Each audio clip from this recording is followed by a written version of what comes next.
Right now on Indianapolis This Week, violence strikes again as 4 officers are injured in a shootout. Today, our one-on-one with Public Safety Director Troy Riggs to talk about the steps being taken to help police and calm the public. And school vouchers in Indiana. Is the system working? Plus, she's an award-winning singer, humanitarian, and Hoosier who sticks to her roots. We're sitting down with Sandi Patty. From RTV6, the Indy Channel, this is Indianapolis This Week with Rafael Sanchez. The homicide rate in Indianapolis remains disturbingly high for 2014. Then this last week, 4 officers injured in a shooting while serving a drug warrant. The suspect, 27-year-old Andrew Sizemore, was killed. Taking a look at the numbers for 2014 so far, as of February the 22nd, there were 26 murders in Indianapolis. That's a 30% rise compared to the same time in 2013 when there were 20 murders. The good news, overall crime is down 9%. Indianapolis Mayor Greg Ballard wants a bill passed that would keep gun criminals in prison much longer. Joining us now, Troy Riggs, Public Safety Director for the City of Indianapolis. He has more than 20 years experience in public safety. Welcome to the program. How are those officers doing? Well, thank you, Rafael, for asking. They're doing very well. I do want to say thank you to the citizens of our community for their outpouring of support. I can tell you I met with 3 of the 4 the night in the hospital and talked to them. They're resolute. They're determined. They were talking about getting back to SWAT, getting back on the streets and giving protection to the citizens. I think it says a whole lot about them as individuals. Let's talk about the latest crime numbers. Homicides up? Yes. Crime down? How do those numbers jive, and what do you tell the public? You know, for the first time in my history in being involved in policing, we've actually seen shootings decrease, but homicides increase in the same year. I've never had that happen before. I think there's some things that explain that. A lot of our homicides, 42% of which are behind closed doors. They're in close proximity. The other thing that we see is we see a lot of individuals involved in crime that have been in prison before, that have just gotten out. A lot of those who use weapons. So we're seeing some individuals involved in murders that have some history of violence, and unfortunately for us, they know how to use a weapon, and they are using the weapon. You are seeking some tougher gun sentences for those criminals who commit violence with a gun. Will you get anything done this legislative session? Well, we're very hopeful. I mean, the mayor's been there to talk. I've been there. The chief of police has been there. And the reason being is that out of our homicide victims and suspects, 75% plus have been involved in some type of crime against persons before. 42% of those have used a handgun or some type of weapon. We think that far too often, too many people are getting out of jail before serving a full sentence. So we'll have individuals that get sentenced to 16 years in prison, and they're back out in the street in 780 days. We think that's unacceptable. How do you calm the fears of those who are strongly behind the Second Amendment and are fearful that any kind of gun restriction, any kind of laws tied to a weapon may filter down to those people that are responsible with their firearm? Yeah, that's a great question, and I want to be very clear. We are not having a public debate about the Second Amendment. What we're talking about is someone that uses a gun illegally getting punished for that and spending time in jail. And I think that both proponents and opponents of the Second Amendment can support that. On the issue of youth violence, you just came back from the White House where the president talked about some new initiatives, My Brother's Keeper, to sort of get community stakeholders involved. What do we need to do in our city? I mean, are community groups doing enough? Because it seems, at least here at RTV6, we keep reporting a lot about youth violence. Community groups are doing an extraordinary amount, and one of the reasons we were invited to the White House for the second time was because of the work we're doing here, the close partnership that we have with the Central Indiana Community Foundation and our own Department of Public Safety Foundation that's new. The President, the Attorney General like what we're doing here. This is not a government program. This is about communities working together, working with these social service programs to provide a lot of services that we need. We have things ranging from truancy issues to reentry issues and everything in between. And your police department, DPS, can't do it alone. It has to be a community conversation piece that we have. So are we looking at more money for these groups, or do we need more people? I mean, because at the end of the day, if you want to get something done right, you either have to have the people and the money. Do you need both? I think we need a little bit of both, but I'm not saying that we need to raise taxes or anything. We need to do everything we can internally within the Department of Public Safety to be as efficient and effective as possible. As a result of that, we're hiring 50 additional police officers this year with our same budget. The council and the mayor gave us 30 additional on top of that. We're above attrition. That's going to help, but a better partnership between the community community and the police department is going to serve us well long term. Let's talk about this event. You're having an event at the Indianapolis Public Library on Thursday, March the 20th from 6:30 p.m. to 7:30 p.m. What's going to happen here? If I was a member of the public, why should I even come out to this? Well, and thank you for bringing that up. When I gave my overview of our successes in 2013, one of the things I talked about as a challenge for 2014 is that we do have too many homicides, 125. But we also have to be aware that 110 people lost their lives because of heroin in our city last year, 168 because of suicide. We have a lot of social issues that are going on, and for us to solve that, we have to have a community conversation. I remember back when I was a child and living in a poor area of Louisville, and whenever we had issues, we'd have a family meeting. I think it's time for us as a community to have a family meeting, talk about issues, make sure that we're not being apathetic about crime in any area of our community, make sure that we're not being apathetic about jobs and good education opportunities, and deal with these problems holistically. The difference between this conversation and others that have occurred for decades throughout this country is we're actually going to challenge the community to help us. And we're going to give a list of these social service programs that work very well with Chief Hyde in the police department and with CICF. Mr. Payne, the CEO and president of Community Foundation, will be there as well. And we're going to challenge people to give money to these individuals and also roll up their sleeves and get to work, because this is our community. It's going to take all of us to make it better. And we'll hold you accountable, right? I mean, at the end of the day, people are going to come, listen. You're going to listen to them. They're going to talk, and then we'll figure out whether or not you are truly doing what they tell you. Absolutely. So I encourage people to show up, and I encourage people to have their own town forums, have meetings in their neighborhoods, and invite us. I guarantee you we will be there. Troy Riggs, thank you so much for joining us. Thank you for the opportunity. Please come back. This new week is not looking good for tax cheats. The Indiana Department of Revenue expects to expose more people hoping to steal your state refund checks. In the last 4 weeks, 619 individuals were caught using stolen personal information to cash in on $1.2 million belonging to other people. They did not get that money. Only on RTV6, the state's top tax man says new technology is helping root out all of this fraud. Well, it certainly is going to save a lot of taxpayers that have had their identities compromised from having to go through the pain of having to report that and go through really very challenging steps to prove that they are indeed the right person, whereas the fraudsters stole their identity. So we're going to protect those Hoosiers citizens. Secondly, and most importantly, we're going to make sure that they get their refunds that they deserve in a timely fashion.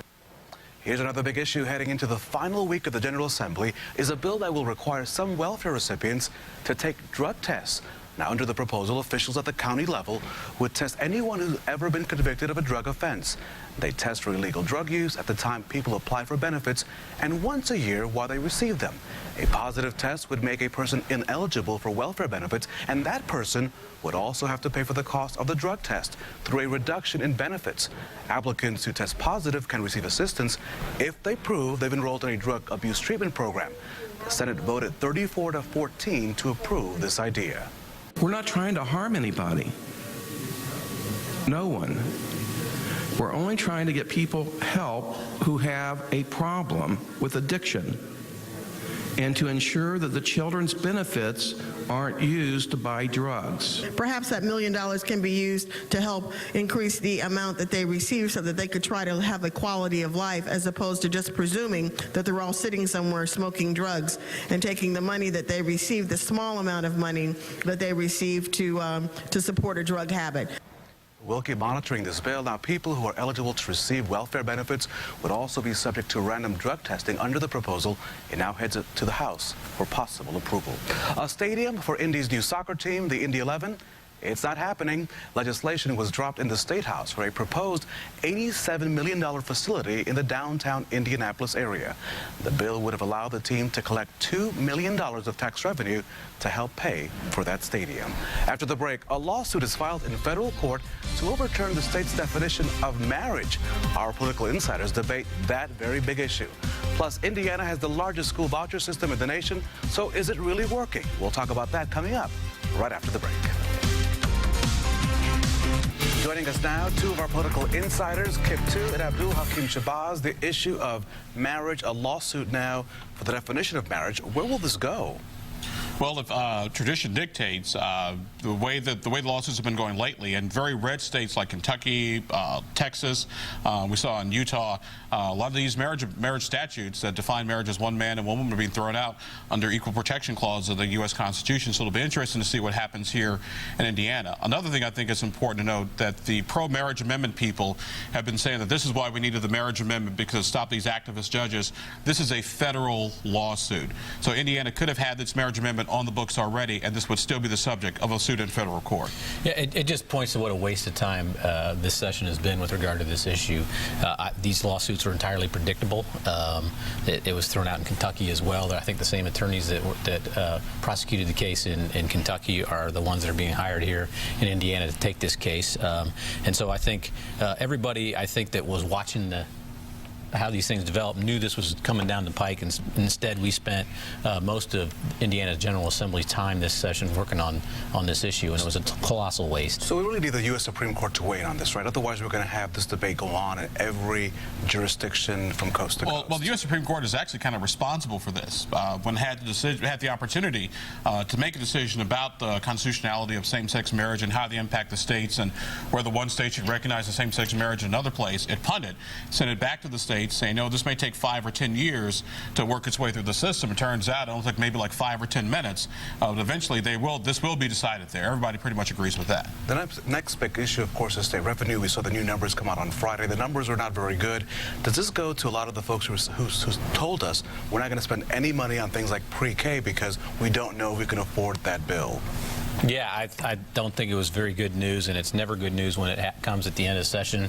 Legislators get a little bit skittish when there's not money, especially the ones who are most fiscally prudent about our state's finances. So I think it's going to be difficult for anybody who's making the argument to spend more money in light of these revenue things. It also highlights, I think, a central problem here, that we've had a lack of leadership at the top level of our government here in the state. We just continue to lag the national economy. Well, I don't know, unless you want Mike Pence to control the weather, because a lot of this was based on the really bad inclement weather we had in January and February. So when you've got people staying home, people not going to work, people not making an income. You think that's the only reason? Well, no, I'm not saying it's the only reason, but the weather didn't help, and so I'm sure that's true. So unless you want Mike That's true. But let's be clear on the numbers, though. On the issue of gaming, a number of the casinos did close because of the weather, but you can't blame an entire economy just on the weather, right? No, that would not be a fair assessment. You can't blame the entire weather, but the weather did play a role. Yes, it did play a role. It did play a role. But the other interesting thing, too, in those numbers, too, is that our corporate income taxes are actually up about 11%. So there's an interesting dynamic. So what does that tell you? I don't know. I mean, personal income taxes were down almost a third, which is not a good sign at all. He may be right. Some of it has to be attributed to weather, but I think there's not been a focus on economic growth. We've been diverting our attention on divisive social issues, and this governor really hasn't focused like he should be on our economy. Last word on that. I respectfully disagree. If you look at where Indiana is, with unemployment and job creation, the state is making a comeback. The interesting thing will be to see, do we make up any of the gains we lost in March, April, and May as the weather gets a lot more accommodating? We just heard from Director Riggs about sort of talking to the community about the crime and the violence in Indianapolis. Is it all about the community, or are we going to need a lot of cash to deal with this violence issue? I've said this before, I'm going to repeat it. Indianapolis, believe it or not, the County of Marion is a net donor state to the rest of the state. So we give more money to the rest of the state than we take in, to the tune of $365 million per year. We need some of that money back to pay for police officers. It's definitely money. It's police officers on the street. We are woefully behind in the number of police officers we have. We're at sometime almost all-time lows per capita. We need to get the cops on the street to help us prevent crime. Last word. The problem is you can put 1 million officers on the street that will not stop 2 people in the house at 2 o'clock in the morning going over bad drug deals, shooting each other. No, that won't solve it. But you know what I know. What it's going to take? It is going to take a change. I'm not to get all social conservative here, but folks who live in the neighborhoods got to step up, cooperate with police and law enforcement. They know where the problems are. They know where the drug houses are. They know where the bad guys are. The cops can only do so much, but the community's going to have to step up and take up part of the load. I agree. Cops can only do so much. They need more of them. The debate will continue. The conversation between our insiders continues on Twitter as always. These guys are always on Twitter. Check out their handles and give us your opinion. And stay up with Kip, Abdul, Laura, and Jennifer throughout the week.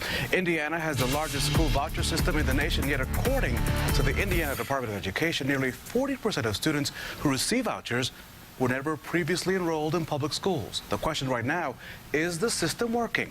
I sat down with Robert Enlow, the CEO of the Freedman Foundation, which promotes vouchers. What's up with the numbers? Do you believe the numbers, or are those numbers skewed? Well, so I think the numbers are a bit skewed and they're a bit inaccurate. So you have to ask yourself two questions. One, would those children that are in private schools and potentially never enrolled in public schools gone to public schools absent the scholarship? The answer is no. The program is serving low-income children. 75% qualify for free and reduced price lunch. These are families that can't afford to move or on their own pay for a quality school, quality non-public education. And so we think those numbers are skewed because if you actually take those scholarships away, the vast majority of those kids would be back in our traditional public school system for a cost that's twice as much. So are we serving the kids, because we often say that the voucher system is helping those young people that can't really go to the better schools. Sure. Are we really serving those families, or are we serving families that are able to move around and that are mobile? So what we know from the data is that almost half of the children are children of color compared to only 21% in our traditional public schools. 75% are free and reduced price lunch compared to only 47% in our traditional schools. So we know it's serving children in urban areas who are poorer and who tend to be of color. This is great news. And they're going to schools that are 74% A and B. They're going to better schools.